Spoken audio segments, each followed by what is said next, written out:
Ja som evanjelička a my ako evanjelici máme svetiť nedeľu, teda každú nedeľu chodívam do kostola. Keď sú samozrejme nejaké sviatky, buď cirkevné sviatky, tak samozrejme aj vtedy navštevujem kostol. Také známe sú Vianoce, Veľká noc, alebo pre nás evanjelikov je napríklad veľmi významný 31. október a to je deň reformácie.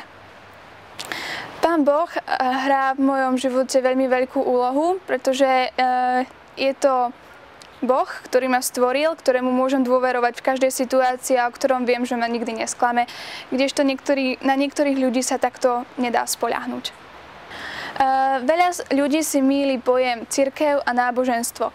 Cirkev je vlastne spoločenstvo ľudí, ktorí sú veriaci a ktorí sa snažia pomáhať či už chudobným v ich zbore, alebo nejaký rozvoj tým, ktorí to práve potrebujú, či už pomoc v rodinám, alebo deťom. Ľudia chodívajú do kostola hlavne, aby sa stretli s Bohom. V kázni môžu počuť nejaké rady na ich životné problémy, či už sa týkajú viery, alebo nejakého života. Záleží od toho, ako si pán farár pripraví kázeň a o čom chce práve v tú nedeľu rozprávať. Ale myslím si, že každý človek si v tej kázni, a hlavne preto chodí do kostola, aby si z tej kázne niečo odniesol na celý budúci týždeň. Môj spôsob komunikácie s Bohom je možno trošku taký vtipný, pretože ja sa rozprávam s Bohom hlavne vtedy, keď mám čas.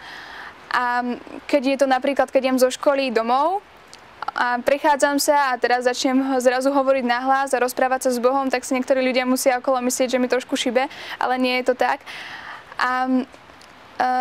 Ďalším spôsobom, keď sa rozprávam s Pánom Bohom, je to večer, keď ležím v posteli a keď rekapitulujem, aký bol deň a keď mu strašne ďakujem za to, čo pre mňa urobil. Mňa rodičia viedli k viere v Pána Boha už úplne od malička.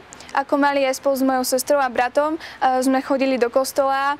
Sice sme tam vtedy ešte trochu vyrušovali, lebo sme nerozumeli, o čo ide, ale postupne sme prišli na to a Pán Boh si nás získal, že On je najlepší Boh a On dokáže všetko pre nás, aj čo my ľudia nedokážeme. A viem, že sa na Neho môžem vždy spoľahnúť a to je to najdôležitejšie, čo sa týka toho duchovného sveta, tej viery, že máte istotu, že sa môžete na niekoho spoľahnúť, že niekomu na vás záleží a že ste ľúbení. Dosť často som rozmýšľala nad tým, čo sa stane s tými ľuďmi, ktorí neveria v Boha, ktorí vedia napríklad v Budhu alebo v iných bohov a nie práve v Pána Ježiša Krista, ktorý zomrel za naše hriechy. A je to veľmi ťažká otázka, na ktorú nevedia odpovedať ani tí najvyšší predstavitelia v cirkvi, ale myslím si, že Pán Boh to nejako určite zariadi a že On je ten všemohúci a On sa postará o všetkých, ktorí sú na tejto zemi i ktorí v Neho neveria. A ja si myslím, že to najsprávnejšie náboženstvo je asi to kresťanstvo.